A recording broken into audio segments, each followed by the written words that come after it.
Thank you, President. While I was preparing this speech this afternoon, I received an alert on my phone.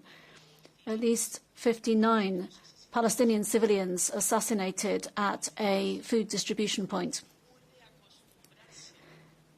Can anyone get used to this being the kind of news that we receive on a daily basis, as we have over recent weeks? We can determine all of the food aid that we'd like to provide in the Commission, but we have thousands of lorries waiting in Rafah to be able to cross over to Gaza. A decision was made to imprison over 2 million Gazan people in a very small area, to kill people from hunger, and from time to time, food distribution points are open up to take advantage of people and to shoot them to death. This is what is happening, and this is what we need to talk about. Because in Gaza, life has been swept away. There are children's bodies under the rubble.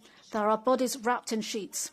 There are schools which have been destroyed, mothers who are breastfeeding their children amidst the ruins. Over 55,000 civilians have died. 94% of hospitals have been destroyed. The population is living without water, medicines, food in crowded conditions. What more needs to happen for us to recognise that the Netanyahu government is systematically violating Article 2 of the Association Agreement? What is the atrocity threshold that needs to be exceeded for the Commission and Council to act with the dignity and the steadfastness that we would expect to see in Europe? A review is not enough. We need an immediate suspension of the whole of the political and trade agreement, and that is a matter of consistency with our own values. For how long will President von der Leyen continue to look the other way as a government violates international law as a matter of principle? Ms. Kallas, the EU cannot continue with this paralysis and with double standards. We must ban arms exports to Israel, freeze the assets of the leaders who support the illegal occupation, and we must cooperate with the International Criminal Court.